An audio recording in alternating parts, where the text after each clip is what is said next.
चलिए खैर, तो डोमेन को समझने के बाद अब बारी आती है रेंज को समझने की। तो सबसे पहली बात तो यह है कि किसी भी फंक्शन की अगर आपको रेंज निकालनी है तो उसके लिए पहले उसका डोमेन निकालना ज़रूरी होता है। ये डेफिनेशन लिखी हुई है, इसको हम बाद में समझेंगे। पहले एक एग्जांपल लेकर देखते हैं कि रेंज निकलती कैसे है।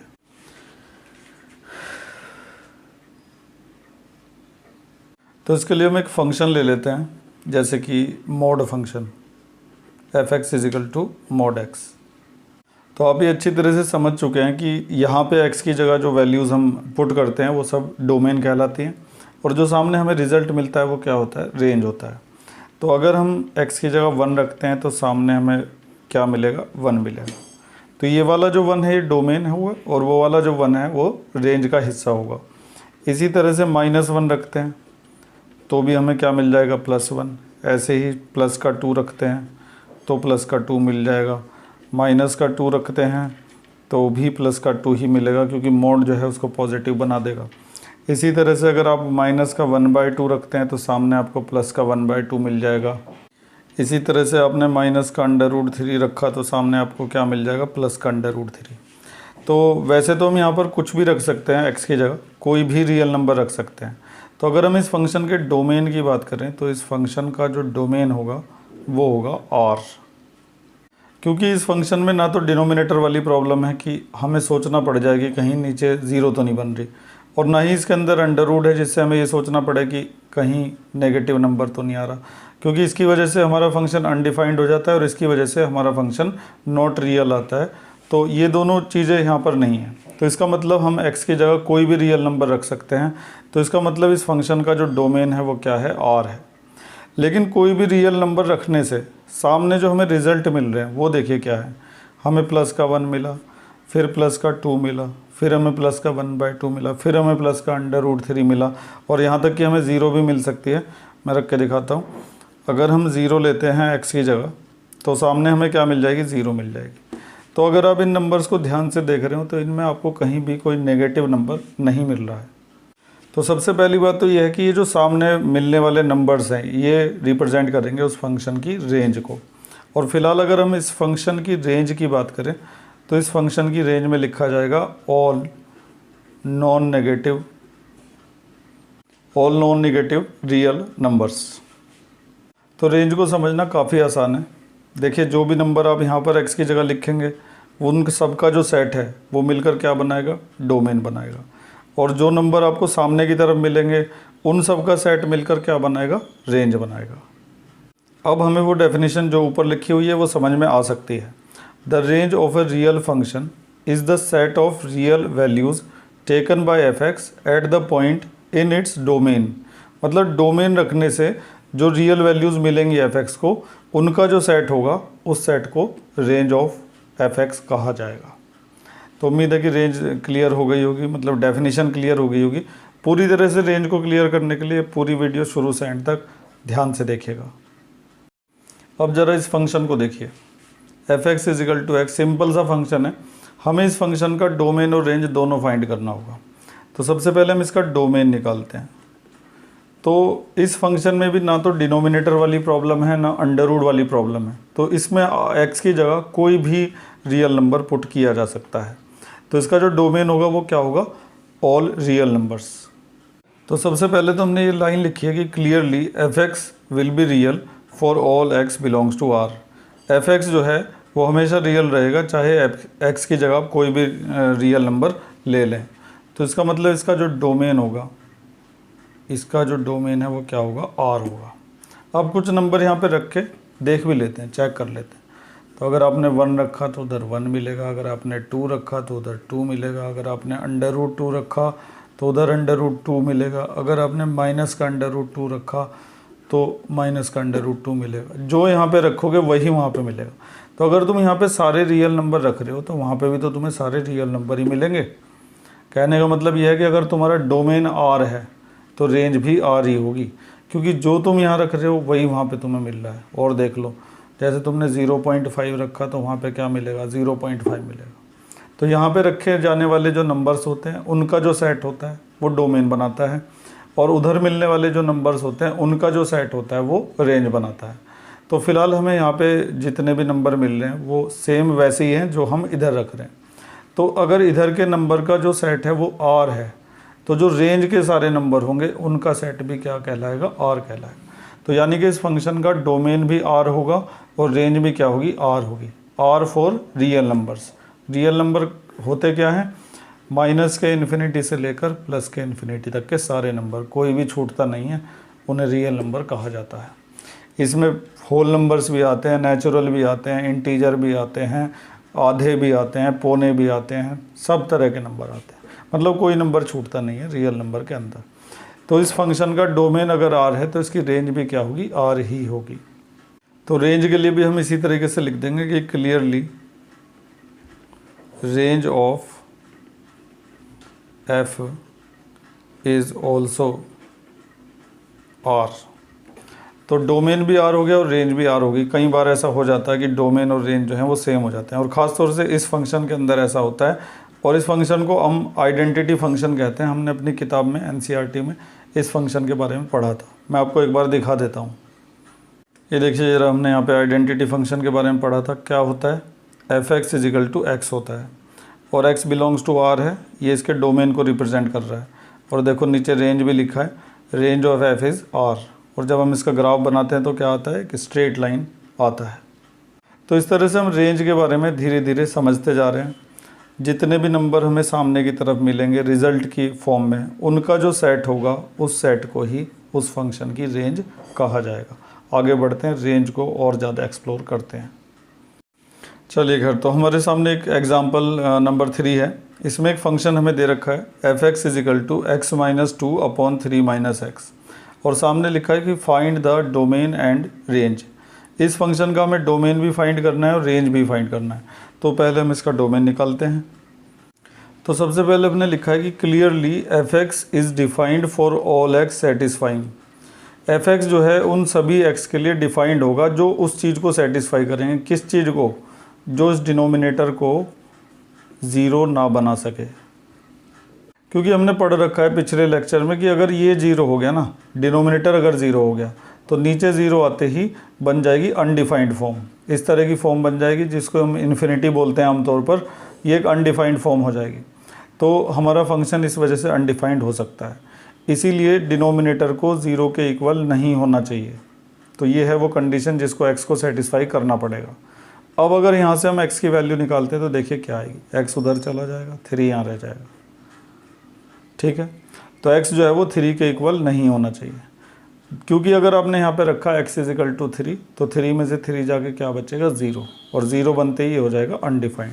तो हम इसका डोमेन क्या लिखेंगे फिर, therefore domain f is equal to, सारे रियल नंबर रख सकते हो लेकिन बस 3 नहीं रख सकते, क्योंकि 3 रखने से वही प्रॉब्लम आ रही है कि नीचे 0 बन रही है और 0 बनने से क्या हो जा रहा है, अनडिफाइंड। तो मेरे ख्याल से ये आप समझ गए होंगे, क्योंकि इस तरह के पिछले लेक्चर में भी काफ़ी सवाल हमने किए थे। अब बारी आती है रेंज की। तो इस तरह के सवालों में हम देखकर रेंज नहीं बना सकते, या फिर यहाँ पे साइड में एग्जांपल लेके ऐसे कि मान लो 1 रख दिया, तो 1 माइनस 2 अपॉन 3 माइनस 1, यानी कि माइनस का 1 अपॉन 2, एक नंबर आ गया। तो ऐसे ही बहुत सारे नंबर हम निकाल सकते हैं, लेकिन इन एग्जांपल के बेस पर हम रेंज को क्लियर नहीं कर सकते। इस तरह के सवालों में अगर रेंज आपको निकालनी है तो उसके लिए एक मेथड फॉलो करना पड़ेगा, एक एल्गोरिथम फॉलो करना पड़ेगा। तो वो एल्गोरिथम क्या है उसे बड़े ध्यान से समझिएगा, क्योंकि इसके आगे के जितने भी सवाल हैं उनमें से ज़्यादातर में यही एल्गोरिथम अप्लाई किया जाएगा। तो सबसे पहला स्टेप होता है कि जो भी आपका फंक्शन है उसे पुट करिए y के इक्वल। वैसे भी हम किसी भी फंक्शन को y के इक्वल ही पुट करते हैं, और y रिप्रेजेंट करेगा उस फंक्शन की रेंज को, क्योंकि जो नंबर हमें यहाँ पे मिलते हैं, जो रिज़ल्ट यहाँ मिलता है, वही रेंज होता है। इसके बाद इस f(x) की जो वैल्यू है उसको पुट करेंगे, x minus 2 upon 3 minus x is equal to Y.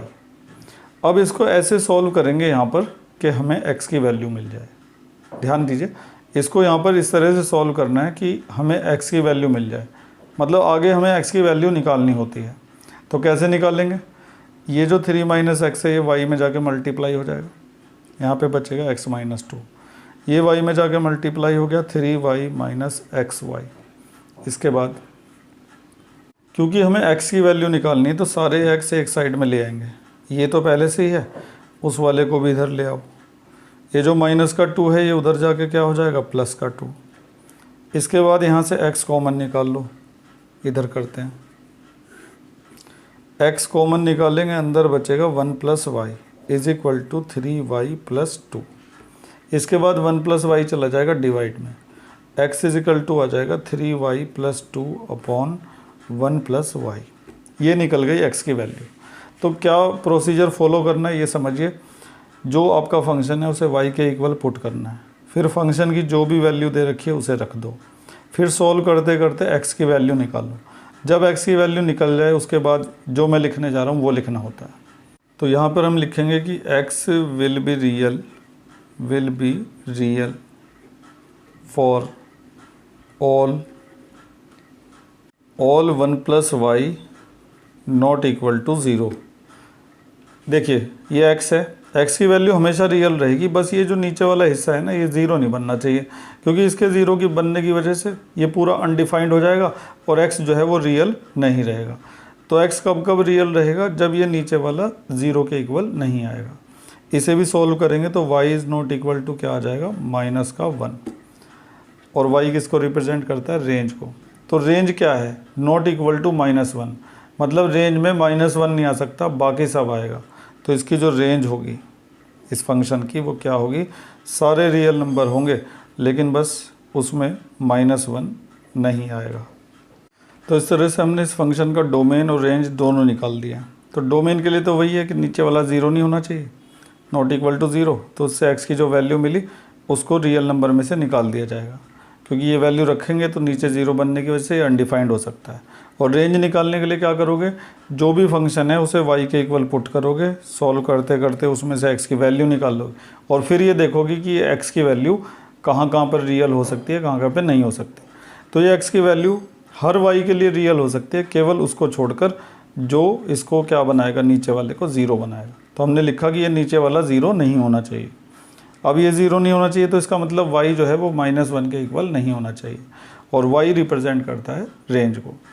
तो रेंज में -1 नहीं आ सकता, बाकी सारे रियल नंबर आ सकते हैं। तो अभी हमें रेंज के बारे में काफ़ी कुछ सीखना है, अभी आधा सफ़र हुआ है, आधा बाकी है, वो भी पूरा हो जाएगा तो हमें रेंज भी क्लियर हो जाएगी, फिर हम डोमेन और रेंज में महारत हासिल कर लेंगे। आगे बढ़ते हैं।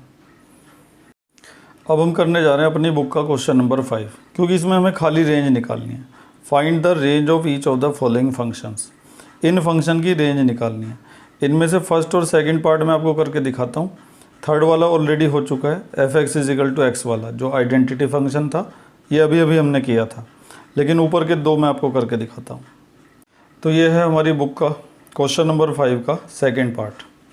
तो हमें ये जो फंक्शन दे रखा है इसकी रेंज फाइंड करनी है। तो जो तरीका अभी सिखाया था ना रेंज निकालने के लिए, वही यहाँ पे फॉलो किया जाएगा। तो देख लीजिए ज़रा कैसे करेंगे।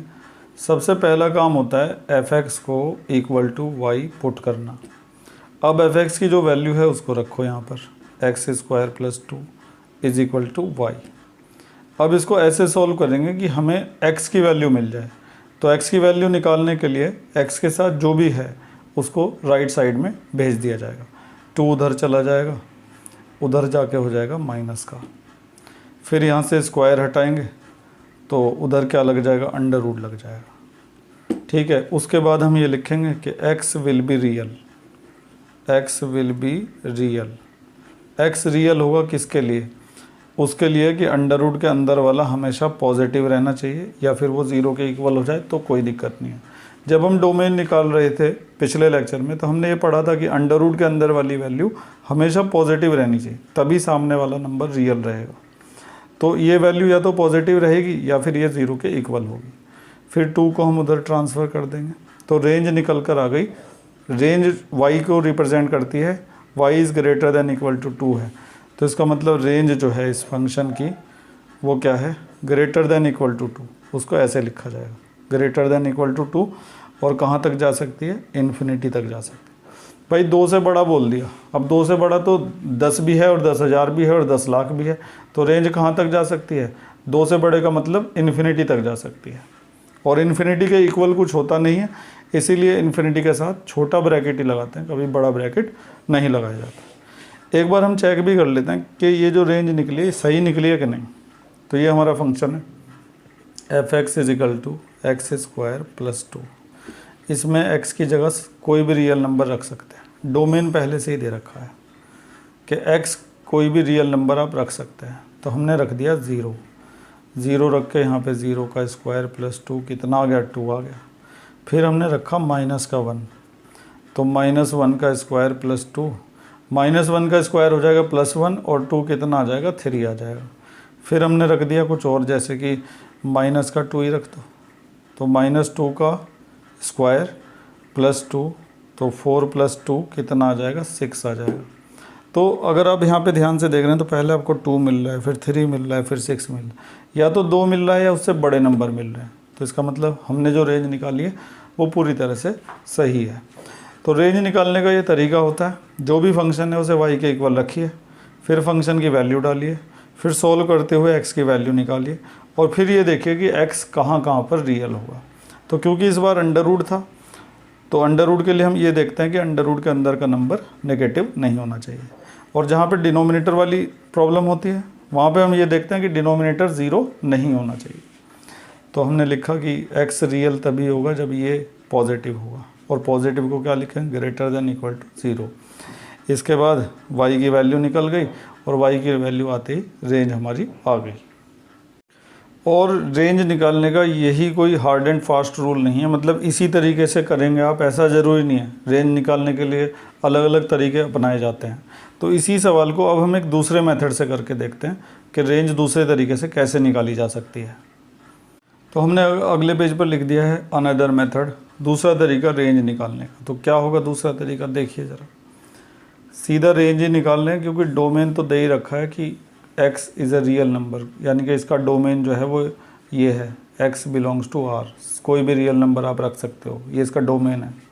वैसे भी तुम रख के देख लो यहाँ कोई भी रियल नंबर, कोई दिक्कत नहीं आएगी, क्योंकि ना तो यहाँ डिनोमिनेटर है और ना ही यहाँ पे अंडर रूट है। फिलहाल हमें रेंज पे फोकस करना है कि रेंज दूसरे तरीके से कैसे निकलेगी। तो पहले तो हमने क्या किया था कि f(x) को y के इक्वल पुट कर दिया था। अब हम ऐसा नहीं करेंगे। अब हम सबसे पहले तो ये लिखें clearly, x² is greater than equal to 0। बताओ ये बात समझते हो कि नहीं? बहुत से बच्चे इस चीज़ को समझते नहीं कि x² greater than equal to 0 ये कैसे लिख दिया। तो देखिए इसकी वजह ये है कि x की जगह आप कोई भी नंबर रखोगे तो वो हमेशा या तो 0 से बड़ा आएगा। x की जगह हमने रखा -1, तो -1 का स्क्वायर क्या आ जाएगा, +1, जो कि 0 से बड़ा है। अगर हम प्लस का 1 रखते तो भी 1 आता, जो कि 0 से बड़ा है। अगर हम 2 रखते x की जगह तो 4 आता, जो कि 0 से बड़ा है। अगर हम -2 रखते तो 4 आता, जो कि 0 से बड़ा है। और अगर हम 0 रखते तो 0 आता, जो कि 0 के इक्वल है। तो यानी कि x² हमेशा ऐसी वैल्यूज़ देगा जो या तो 0 से बड़ी होंगी या फिर 0 के इक्वल होंगी। तो साफ दिखाई दे रहा है, इसीलिए हमने लिखा है कि x² always greater than equal to 0 होता है। इसके बाद हम क्या करेंगे कि इसको धीरे धीरे वैसा बनाने की कोशिश करेंगे। इसके लिए हम दोनों साइड में 2 प्लस कर देंगे, तो x² + 2 और 0 + 2। धीरे धीरे हम इसको ना फंक्शन की तरह से बनाने की कोशिश करते हैं। अब ये तो बन गया x² + 2, और इसकी जगह हम क्या लिख सकते हैं, f(x) लिख सकते हैं ग्रेटर देन इक्वल टू, और 2 + 0 को क्या लिख सकते हैं, 2 लिख सकते हैं। और f(x) जो है वो किसके इक्वल होता है, y के। रेंज आ गई निकल के। देखो पिछली बार भी range y is greater then 2 आई थी, इस बार भी वही आई है। तो एंड में लिख देते हैं कि रेंज f इज़ 2 से बड़ी और कहाँ तक जाएगी, इन्फिनिटी। तो रेंज निकालने का ये था दूसरा तरीका। इसी तरीके को एक सवाल में दे रहा हूँ यहाँ पे, उसमें हम लगा के देखेंगे। लेकिन इस बीच इसका सेकंड पार्ट तो हमने कर दिया, थर्ड पहले ही हो चुका है, फर्स्ट रह गया, तो इसको भी देख लेते हैं एक बार। एक और बात है, ये वाला जो सवाल है क्वेश्चन नंबर 2 का पार्ट फर्स्ट, इसके जैसा मैंने तुम्हें शुरू में करवा दिया था, f(x) = mod x लेके उसके डोमेन रेंज निकाल लिए थे।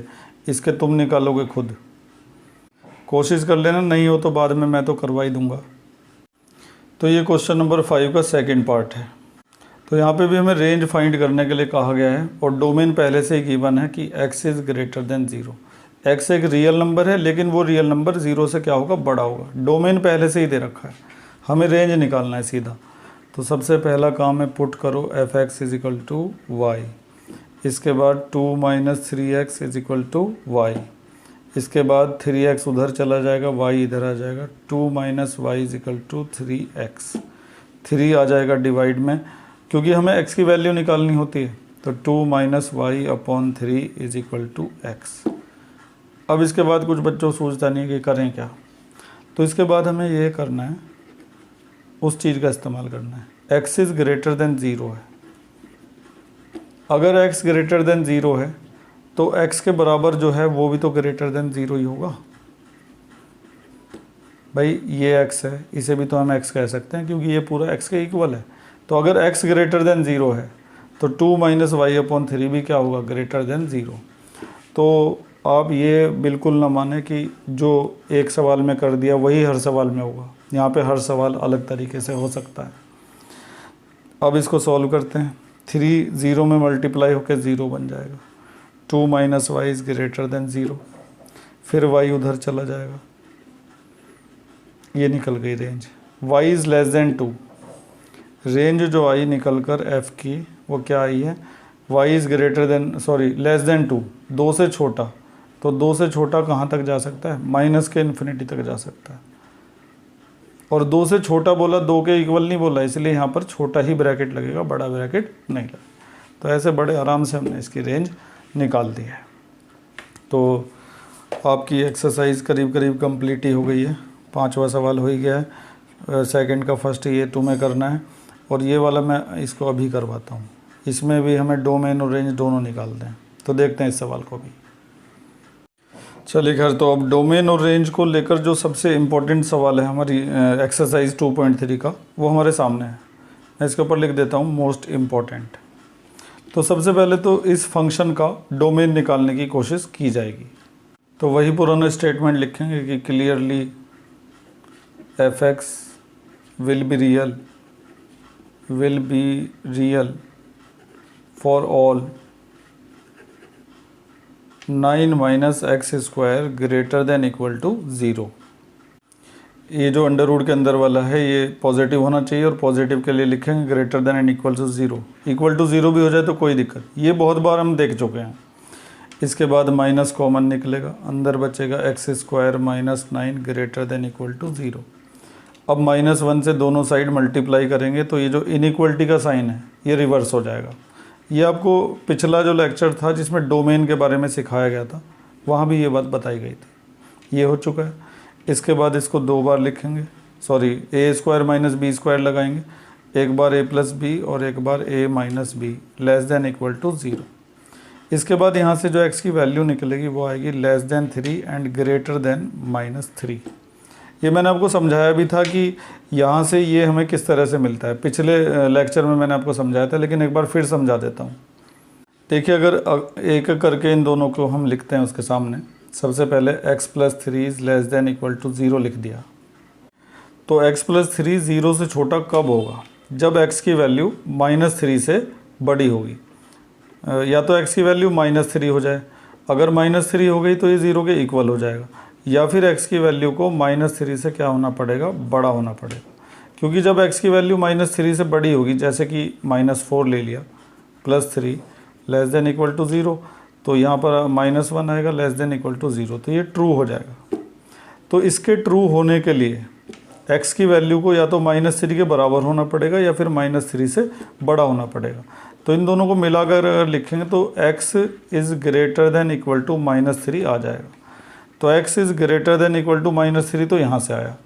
ऐसे ही जब आप इसको रखेंगे 0 के equal, x - 3 is less than equal to 0, ये ट्रू तब होगा जब x की वैल्यू 3 के इक्वल या उससे बड़ी होगी, क्योंकि जब x 3 होगा तो ये 0 हो जाएगा, 0 इक्वल टू 0 ट्रू हो गया।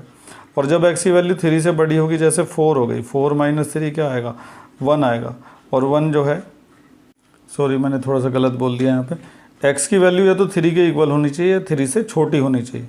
3 के इक्वल होगी तो 0 आ जाएगा, 0 इक्वल टू 0 हो जाए। 3 से छोटी जब वैल्यू होगी, जैसे कि 2 ले लिया, तो 2 - 3 क्या आएगा, -1 आएगा, जो कि 0 से क्या है, छोटा है। तो इसको ट्रू होने के लिए एक तो x को 3 के इक्वल होना पड़ेगा और x को 3 से छोटा होना पड़ेगा। दोनों को मिलाकर लिखा जाएगा तो x is less than equal to 3 ऐसे। तो इसके बाद ये जो चीज़ हमें मिलती है ये इनका इस्तेमाल करके मिलती है। जब बच्चों की इसकी प्रैक्टिस हो जाती है तो उसके बाद सीधे डायरेक्ट इसको लिख सकते हैं बड़े आराम से। जैसे कि 3 उधर चला गया तो 3 से छोटा उसके इक्वल है, तो -3 से बड़ा और उसके इक्वल होगा। तो इस तरह से जो डोमेन निकल कर आता है वो आता है -3 से लेकर +3 तक। यानी कि इस फंक्शन के अंदर x की जगह -3 से लेकर +3 तक की वैल्यू रखोगे तो ये डिफाइंड रहेगा, नहीं तो फिर ये अनडिफाइंड हो जाएगा या फिर इसका कोई मतलब नहीं निकलेगा। पहले भी टेस्ट करवा रखा है, एक बार फिर टेस्ट करवा देता हूँ। -3 से +3।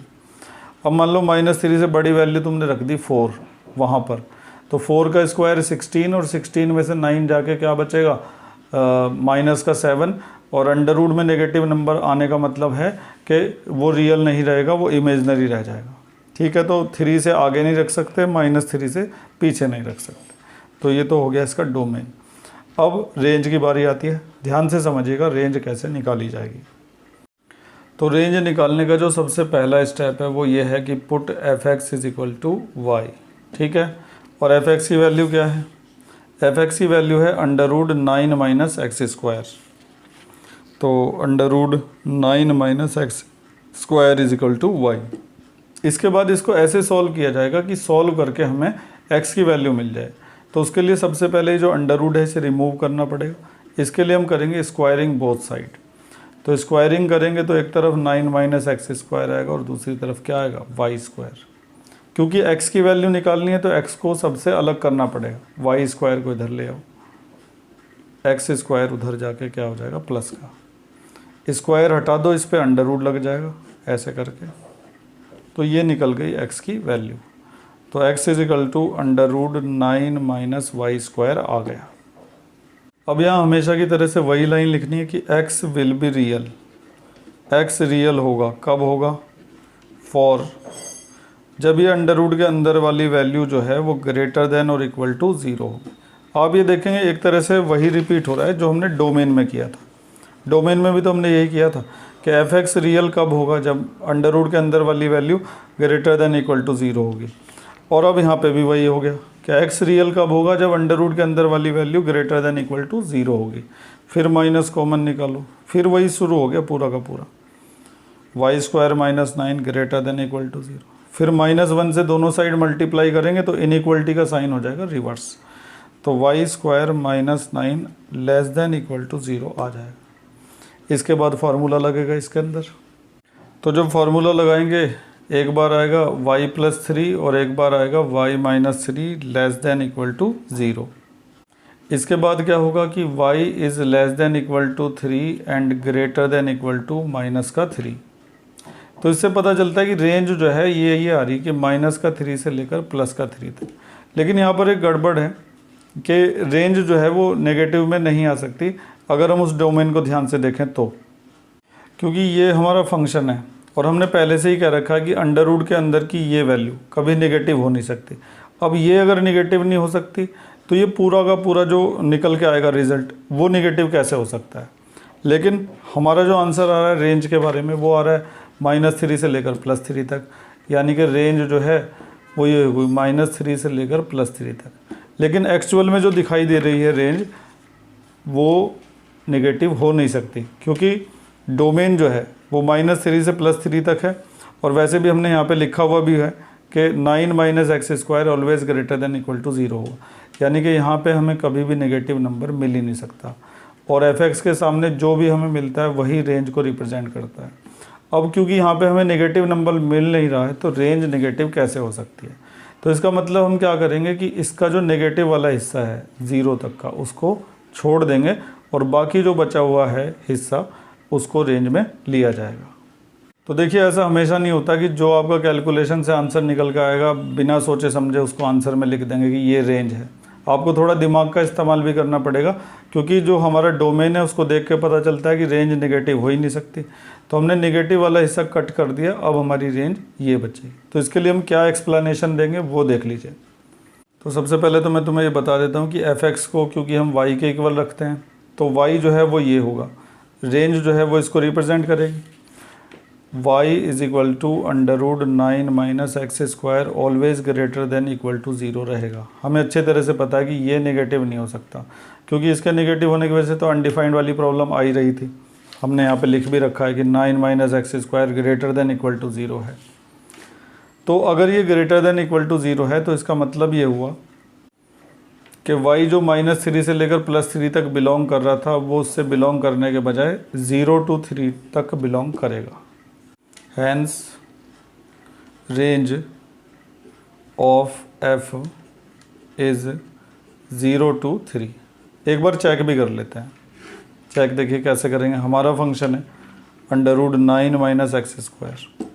तो अगर हम क्या रख सकते हैं x की जगह, पहले तो ये देखो, हम x की जगह -3 से लेकर +3 तक की वैल्यू रख सकते हैं, क्योंकि हमारा डोमेन यही हमें इजाज़त देता है कि -3 से +3 तक रख लो। तो हमने रखा -3, तो 9 माइनस -3 का स्क्वायर, तो 9 माइनस 9 कितना आ गया 0। तो ठीक है, 0 रेंज के अंदर आ रहा है। अब इससे बड़ी अगर कोई वैल्यू आप रखते हैं तो जैसे हम 0 रख सकते हैं, क्योंकि हमारे डोमेन में 0 आ सकता है। ये देखिए -3 से +3 तक कुछ भी रखेंगे, बीच में 0 आ सकता है, तो 0 रखा जा सकता है।